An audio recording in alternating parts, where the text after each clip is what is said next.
The sky above the old forest on the northern border was completely obscured by layers of pitch-black clouds, heavy with water vapor. The torrential rain, lasting incessantly for 3 days and nights, had turned the only trail through the forest into a giant, dark and thick swamp, swallowing each footstep of the expeditionary army. 20,000 heavy infantry of the Southern Empire are moving in extreme exhaustion, the formation stretching out long and disjointed. The sound of wheels from over 2,000 wagons carrying food and heavy equipment groaning in the mud, mixed with the hoarse shouting of the overseers and the miserable bellowing of the draft animals. Rows of towering ancient trees growing close together like a natural rampart, branches and leaves interwoven densely blocking sunlight, making the midday space gloomy like twilight. The famous square formation, the undefeated pride of the empire in this terrain, had been completely broken, forced to stretch into a winding snake-like strip extending over 5 miles of forest road. The large rectangular shields with bronze rims, originally an impregnable steel wall on vast plains, now becoming a heavy burden on every soldier's shoulder as they have to wade through mud puddles knee-deep. Iron armor clashing together, creating disjointed clicking sounds, lacking the usual majestic unison. Rainwater soaking into the inner lining, causing the weight of each armor set to increase significantly, eroding the stamina of soldiers accustomed to flat, stone-paved roads in the magnificent capital.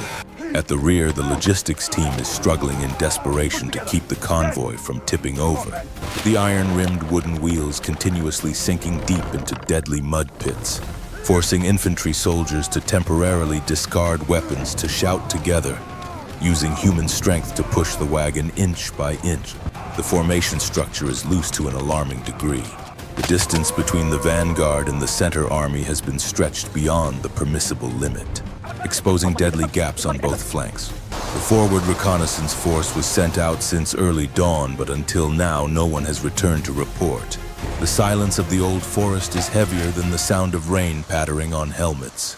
The commanding generals, sitting on the backs of lightly armored war horses, constantly rolling eyes, anxiously looking deep into the dense bushes on both sides of the road, but only seeing thick fog and ghostly tree shadows standing tall. They did not know that. Every slow movement of this giant army was being closely watched by thousands of cold eyes hiding in the dense foliage and moss-covered rock hollows. The air thick with the moldy smell of rotting wood and the sweat of 20,000 people compressing in the narrow valley, signaling a bloody storm about to descend. A sharp cracking sound rang out, tearing through the persistent rain, sounding like the backbone of a giant monster being snapped. Immediately after were rumbling sounds shaking the ground as dozens of giant trees on both sides of the road, having had their roots hollowed out beforehand, simultaneously collapsed. Giant wooden blocks weighing tons crushed the vanguard formation of the Imperial Army, grinding both men and horses down into the pitch-black mud. The only single road was immediately cut into sections, causing communication between army wings to be completely severed before the surviving soldiers could regain their composure after the shock. From within the milky white mist on both sides of the forest, a wild howl rang out, prolonged and hair-raising. That was the death signal. Immediately, thousands of sharpened javelins tore through the wind, rushing out like a pitch-black rain. These javelins were thrown with extreme force by the arms of expert hunters, piercing through the gaps in armor, plunging into necks, thighs, and piercing through heavy wooden shields soaking wet with rain. Hundreds of soldiers fell right in the first volley without even drawing their swords from scabbards. Fresh blood mixed with rainwater and mud, creating crimson streams flowing over wagon ruts. Panic screams, groans of the wounded, and frantic neighing of injured war horses echoing through the valley, creating a chaotic and terrifying symphony. Lower-ranking commanders tried to scream orders to form the tortoise formation for cover, but in the narrow space and muddy terrain, the slippery shields could not be pieced together into a seamless wall. In the middle section of the army, the situation was many times worse. The stuck food wagons became deadly obstacles, preventing soldiers from moving to dodge the rain of arrows. From high slopes, large boulders were rolled down by the ambushers, rolling over and over on the narrow trail, crushing everything in their path. The iron discipline formation structure collapsed completely, replaced by strong survival instincts rising, each soldier only knowing to huddle together or try to find cover behind dead horse bodies. Meanwhile, on the left flank, the Empire's archer unit tried to fire back weakly towards the jungle. However, the rain-soaked bowstrings lost elasticity, causing arrows to fly powerlessly and stick into rough tree trunks, without causing any damage to the hiding enemy. Conversely, the invisible attackers seemed to know every position of the Imperial army, moving swiftly between tree canopies like ghosts, continuously pouring arrows and javelins into the panicked crowds of soldiers huddling below. The space reeked of the metallic smell of blood and churned earth. Chaos spread like a plague from the head of the column to the tail. No one saw the enemy's face clearly, only death arriving from all sides, cold and cruel. The nightmare of 20,000 Imperial soldiers in the border forest had only truly begun. From within the dense fog and thick thorny bushes, the silhouettes of tribal warriors began to appear clearly. Not orderly military rows like on military sand tables. They rushed out singly or in small groups of 3 to 5, moving agilely like wild predators. On their bodies, they only wore rough animal hides or light armor woven from rattan, helping them glide lightly over the muddy ground, completely contrary to the heaviness and slowness of the Imperial soldiers being dragged down into the swamp by iron armor. The harsh clashing sound of metal rang throughout the forest when the two sides officially engaged in hand-to-hand combat. The heavy infantry soldiers instinctively tried to swing long swords to counterattack, but in the narrow space surrounded by tree trunks and vines, their weapons continuously got caught in branches and leaves, rendering the strikes harmless. Conversely, tribal warriors used short spears and small-bladed battle axes, extremely flexible in close combat. They slipped through the gaps between large shields, delivering fatal axe blows to necks, wrist joints, and uncovered weak points of the opponents. At the center area of the army, chaos reached its peak as commanding officers were helpless in re-establishing order. Signal whistle sounds were swallowed by thunder rumbles and screaming. The tribal warriors applied the cruel wolf pack tactic. They rushed in for lightning attacks, taking down a few Imperial soldiers, then immediately retreating into the mist before the opponent could organize a counterattack. When the Imperial army just lowered shields to catch their breath or intended to pursue, another group suddenly rushed out from the opposite direction, stabbing sharp spear points into the flanks and backs of the slow ones. Meanwhile, on the right flank, an infantry unit tried to huddle into a defensive circle around a large ancient tree trunk. They erected shields high above their heads, creating a small steel fortress amidst the chaotic sea of people. However, this resistance quickly became hopeless. Tribal troops did not rush into direct combat but climbed up high tree branches above, from there pouring down boulders and ceramic pots containing kerosene. The fire flared up weakly under the rain, but thick black smoke and heat were enough to break the temporary defensive position. Soldiers coughing violently, eyes stinging, forced to break formation and run out, only to be immediately finished off by enemy sword blades waiting ready. Blood from both sides spilled down, mixing with rainwater, creating a thick red muddy layer underfoot. Each movement now was a life and death struggle. Corpses began to pile up, becoming obstacles causing the living to stumble, creating opportunities for the opponent to rush in for slaughter. No glory, no methodical tactics, only the most primal bloody slaughter remained amidst mud and rainstorm, where the Empire's advantage in numbers and equipment was completely neutralized by the cruelty of the terrain and guerrilla tactics. While the vanguard was being torn apart in the dense jungle, in the rear guard area, another tragedy was silently approaching with no less cruelty. The logistic convoy protection formation extending over 2 miles is stuck fast in a flooded, low-lying area. Wheels sunk deep, axles shattered, and exhausted pack mules collapsed into the mud, creating a giant bottleneck, causing thousands of soldiers to be jammed together, unable to advance or retreat. Right at the moment when fatigue and discouragement reached their peak, the ground began to tremble slightly, not from thunder but from the rapid rhythm of horse hooves. From narrow trails hidden by ferns taller than a person, 8,000 tribal cavalry suddenly flooded out like a flash flood, completely different from the Empire's heavy armored cavalry. These warriors rode on small, shaggy, and extremely resilient steppe horses. They moved on the muddy ground lightly and steadily, without sinking or slipping at all. The attack happened so fast and strong that the Imperial army could not manage their cumbersome long spears. Tribal cavalry did not charge straight into the shield wall, but glided quickly past the flank, throwing short javelins with deadly accuracy at wagon drivers and soldiers, trying to free stuck wagons. Pine resin-soaked torches were thrown straight into wagons carrying fabrics and dried food.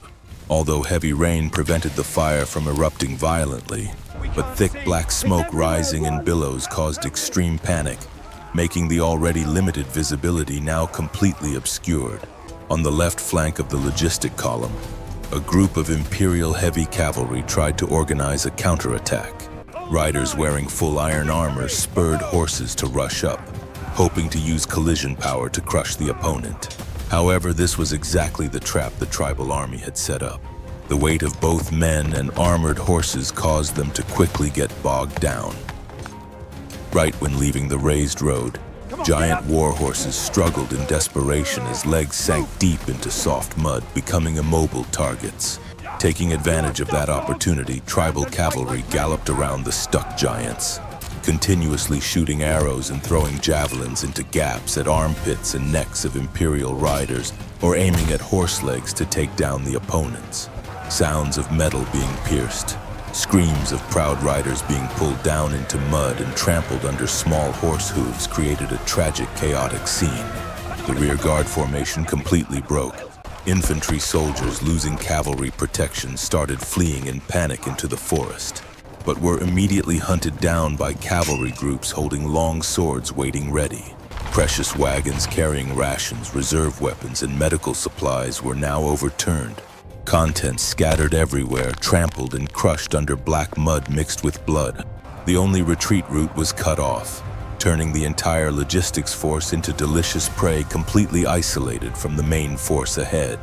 Night fell upon the old border forest, bringing no rest but increasing the cold, deadly appearance. Daylight extinguished completely, giving way to pitch-black darkness, limiting the vision of Imperial soldiers to just a few steps.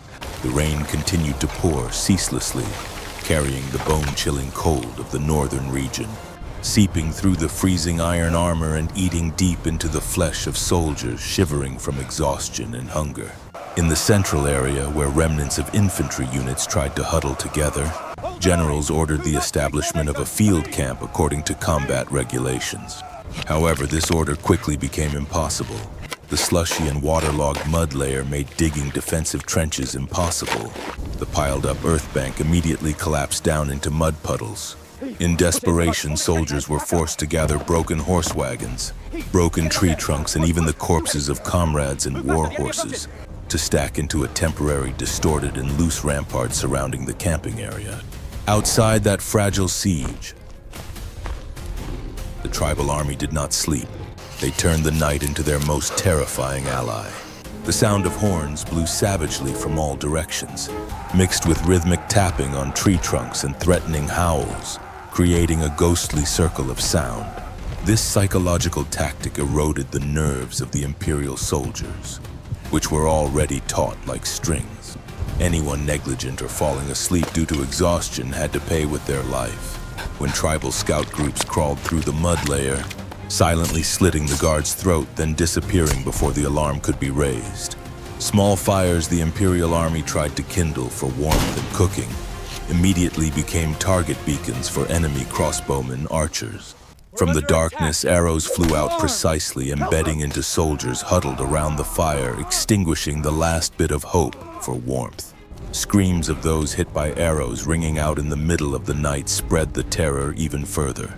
No one dared to close their eyes. Every soldier gripped weapons tightly in hand, eyes staring wide open into the endless night, where every rustling leaf could hide a deadly blade. Panic state began to appear in the ranks. Some small groups of soldiers, unable to withstand the pressure of lurking death, secretly left the formation intending to find a way to escape individually. But their fate was even more tragic than those who stayed. The shrill screams of the deserters echoed back from deep in the forest as they fell into spike traps or were caught by wild beasts and tribal troops, becoming the cruelest deterrent for anyone still intending to flee. The long night passed in physical and mental torture. The Empire's military strength was consumed not only by enemy weapons, but also by cold, dampness, and invisible fear. When the gray light of the second day's dawn began to filter through the tree canopy, what it illuminated was not a mighty army, but a tattered remnant, deep sunken eyes, spirit broken in half, preparing to enter the next stage of the death zone. When the pale light of the second day illuminated the valley, the marching order was issued in a hurried and desperate manner. The generals decided to abandon all vehicles, tents, and heavily wounded soldiers who could not move, aiming to concentrate full force to get the main army out of the dense forest to advance towards the open grasslands in the west. However, the road leading to that life was forced to pass through a vast swamp area, where pitch-black water lapped at tree roots and reed bushes taller than a person obscured all vision. As soon as the first footsteps of the vanguard touched the low-lying land, the true disaster only then began to fully reveal itself.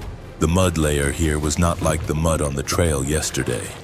It was a mixture of quicksand and rotting moss, soft and with terrifying suction power. Heavy infantry soldiers carrying iron armor weighing tens of kilograms along with weapons and large shields immediately sank up to their thighs. Each step lifting the foot required extraordinary effort, draining the last bit of strength remaining after a sleepless night. Just as the army was struggling in the middle of the swamp, the tribal army began a new attack wave. This time, they did not hide in the forest but appeared right on the high earthen mounds rising in the middle of the swamp, or moving swiftly on light wooden rafts hidden under the reed layer. They understood every safe path clearly, moving like water otters, while the Imperial army was clumsy and heavy like sinking stones. From high mounds, large boulders and spiked logs were rolled down, creating waves of mud knocking down series of soldiers standing unsteadily. Imperial soldiers falling into mud had almost no chance to stand up. The weight of iron armor, originally designed to resist swords and spears, now became a deadly anchor pulling them deep down to the black water bottom. Screams for help choked in throat as mud overflowed into mouth and nose, turning death into something slow and extremely painful. On the right flank, a cavalry unit tried to charge to relieve the besieged infantry, but that brave action quickly turned into tragedy. Horse legs entangled tightly by underwater roots, panicking and thrashing, causing both rider and horse to flip over into the water. Tribal troops rushed in with long poles attached with iron hooks. They didn't need close combat, simply hooking onto shield rims or armor straps of Imperial soldiers and pulling hard, drowning the opponent until air bubbles stopped rising to the water surface. Imperial bows were completely useless in this condition. Bowstrings snapped, wooden crossbows soaked and swollen could not load. Conversely, tribal troops used light-throwing javelins and pebbles, attacking safely from a distance. They focused throwing at officers wearing plumed crest helmets, who were trying to scream commands in desperation. When commanders fell one by one or sank, unified command disappeared completely. The once proud army now shattered into hundreds of small isolated groups, every man for himself, trampling on each other to find solid footing. Blood spreading on the swamp water surface, attracting swarms of flies and insects covering the sky. It was no longer a war between two armies. This was a cruel hunt where prey was stripped of all fangs and cornered amidst harsh nature. The shiny armor, pride of the Empire, now stained with mud, becoming a tomb burying its own master alive. Survivors tried to drag their weary bodies out of the deadly swamp, heading towards the only strip of dry land appearing before their eyes.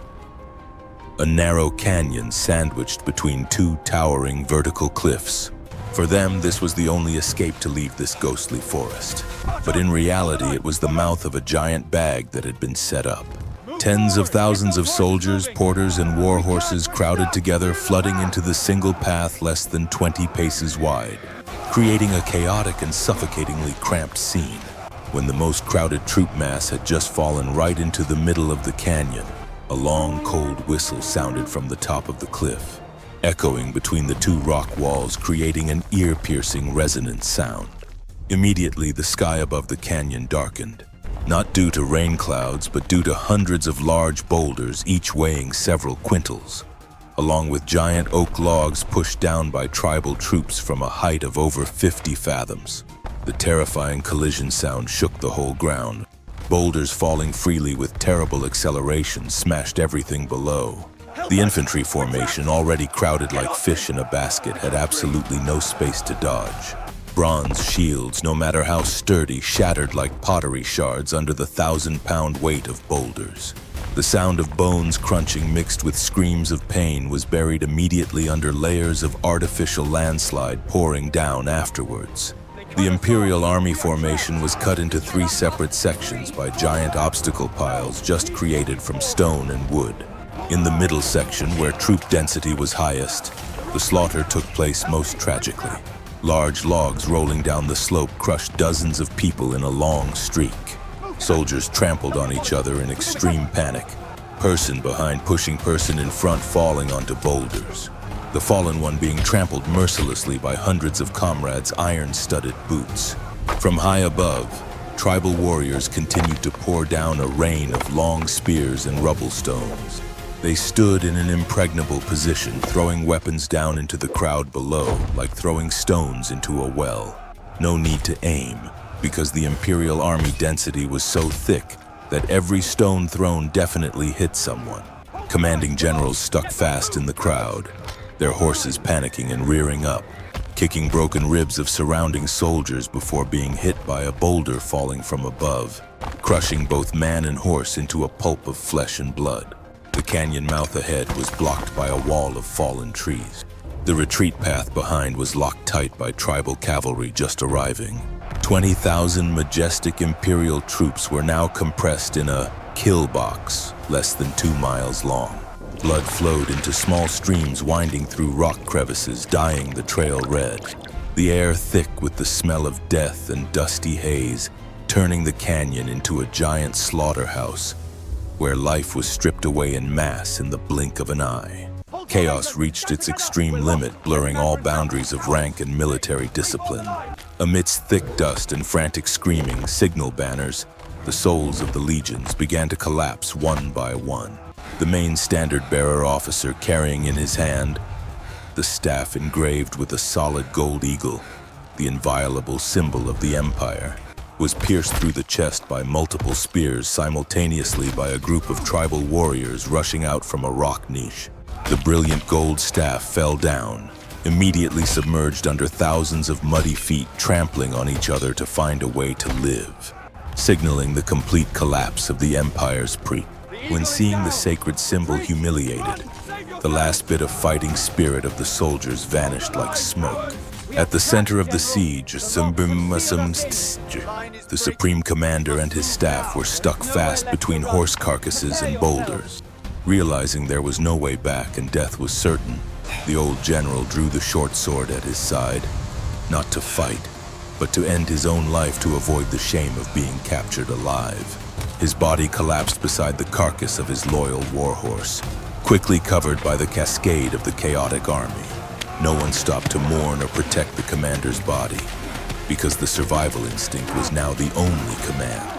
From the vertical cliffs, after having poured all stones and wood, tens of thousands of tribal warriors began to flood down the canyon floor like pitch-black waterfalls. They slid down slopes, clinging to vines and roots, rushing straight into the wounded and exhausted Imperial crowd below. The battle shifted from stone throwing to extremely close-range slaughter. In a space so narrow that long swords could not be drawn, the Imperial army was completely helpless against the opponent's short daggers and hand axes. Tribal warriors weaved between gaps in the crowd, slitting throats and stabbing into armpits of iron-armored soldiers being squeezed to suffocation. A small group of elite guards, about 300 men, tried to regroup into a triangular wedge, risking death to open a bloody path towards the northern canyon mouth. They fought with the desperation of cornered beasts, shields bashing faces, swords cutting flesh, stepping on comrades' bodies to advance step by step. However, this effort was quickly extinguished by the dense wall of people of the tribal army.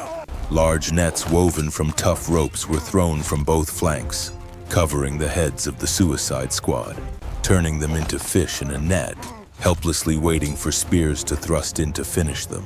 Blood flowed, flooding the canyon floor, turning the dry, rocky ground into a thick, dark red river, flooding up to the ankles of standing people.